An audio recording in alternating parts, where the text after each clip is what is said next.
আল কোরআন। এই কোরআন, এই যে কোরআন আল্লাহ আমাদেরকে দিয়েছেন রাসূলের মাধ্যমে আমরা পাইলাম, খুশি না বেজার? কেন খুশি হবেন? পৃথিবীর মধ্যে অনেক শিক্ষা আছে, A B C D E F G H I J K L M N O P Q R S. আমার কয়টা লিখেছে করছি যে লিখেছি ও আর ও সি ডি রো শুধু দিরো।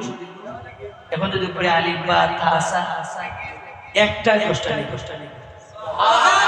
একটাই সুবহানাল্লাহ। এই কোরআন আমরা পাইছি। তারপরে দেখুন এই কোরআন শুধু পড়লেই নেকি দিবে, শুধু তাই নয়, এই কোরআন যারা স্পর্শ করবে, এই কোরআনকে যারা মায়া করবে, এই কোরআন কিন্তু জান্নাতে না নেওয়া পর্যন্ত ওই লোকটার পিছন ছাড়বে না। আপনারা যারা আজকে আসছেন, আল্লাহর হাবিব বলেছেন মান ক্বারাআল কুরআনা ফাস্তাযহারা লাহু ফাহারামা হারামাহু ওয়া হাল্লা হালালাহু আদখালাহু আল্লাহু বিল জান্নাহ ওয়া শাফা আশারাতি মিন আহলি বাইতিহি। সুবহানাল্লাহ।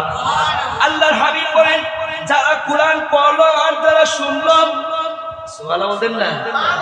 আমি ওয়াজ করতেছি কোরআনের, আপনারা শুনতেছেন, তার মানে আপনারা শ্রোতার, আমি বক্তা, আর উস্তাদ আপনারা ছাত্র, ঠিক না বেটি? আপনারা তালেবুল ইলম শিক্ষার জন্য আসছেন। যেই সময় আপনি শিখবেন, যেই সময় আমাদের জবান থেকে শুনবেন যে এই জিনিসটা খাওয়া হারাম, হারাম জেনে ছেড়ে দিবেন, ওই জিনিসটা খাওয়া হালাল, সেই কারণে ওইটা বক্ষণ করবেন।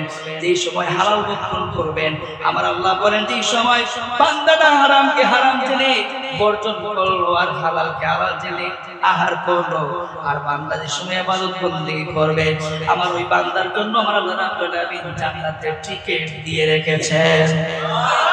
শুধু তাই নয়, কোরআনের উপর যারা চল থাকবে, শুধু তাই নয়, তারা শুধু মাফ পাবে না, আল্লাহ রাব্বুল বলেন তারা ও হিসাবে, বিনা হিসাবে আমার আল্লাহ তাদের জান্নাত দিয়ে দিবেন। ওয়া আদখালাহুল্লাহু বিল জান্নাত, তাদেরকে বিনা হিসাবে আমি জান্নাত দিয়ে দিব। শুধু তাই নয়, ওয়া শাফা আশারাতি মিন আহলি বাইতিহি, শুধু তারা মাফ পাবে আর জান্নাতে যাবে তাই নয়, তাদের পরিবারের মধ্যে, তাদের বংশের মধ্যে এমন 10 জন মানুষকে এসে করাইতে পারবে যাদের অবশিষ্ট স্থান জাহান্নামের মধ্যে হয়ে গিয়েছিল। ওই বান্দাটা, ওই বান্দিটা কোরআনের পক্ষে থাকার কারণে, সংস্পর্শে থাকার কারণে, হালালকে হালাল মানার কারণে, হারামকে হারাম মেনে বর্জন করার কারণে আল্লাহ এমন ক্ষমতা দিবেন, জাহান্নাম থেকে বেল কাটাইয়া তাদের জান্নাতে নিয়ে যাবে। আর জোরে বলেন সুবহানাল্লাহ। এই কোরআনটাই আমরা খুশি না বেজার? শুধু কি করে খুশি হবেন দেখেন আর একটু শুনেন।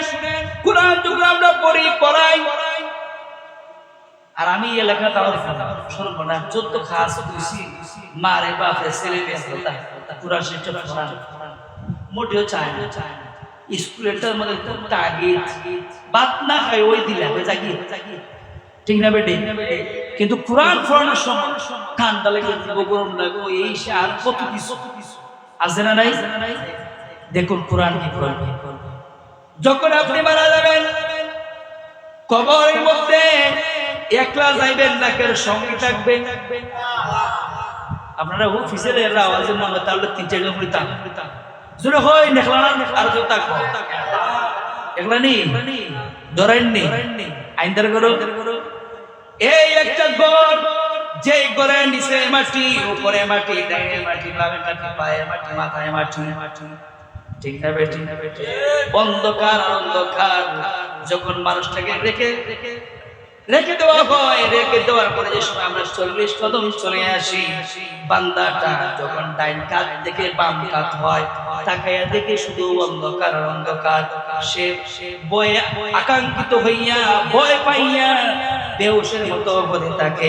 হঠাৎ করে বান্দার দেখতে পায় তার কবরের কোণার মধ্যে আলো জ্বলতাছে। বলেন কোরআন ডাক, এই বান্দা ডাক দিয়া বলেন এমন একটা ঘরের মধ্যে আমাকে রেখে দেওয়া হয়েছে, যে ঘরের মধ্যে পৃথিবীর কোন আলো আইসা ঢুকে না, পৃথিবীর কোনো মানুষ আমার এই কবরের মধ্যে সৌর বিদ্যুৎ দেয় নাই, মোমবাতি জ্বালায় নাই, কোনো তারের ব্যবস্থা রাখে নাই, কিন্তু তুমি খেয়ে এই অন্ধকার ঘরের মধ্যে তুমি চলতেছো, আমাকে আলো দিচ্ছ। ওই সময় ওই আলো জবান করে যায়, আল্লাহ রাব্বুল আলামিনের হুকুমে যে সময় আলো জবান করে যায়, আলো ডাক দিয়ে বলে, ও আল্লাহর বান্দা কিছু নাই, আমি বললাম দুনিয়ায় থাকা তোমার সেই কোরআন তেলাওয়াত, কোরআন তেলাওয়াত। আজকে আসছে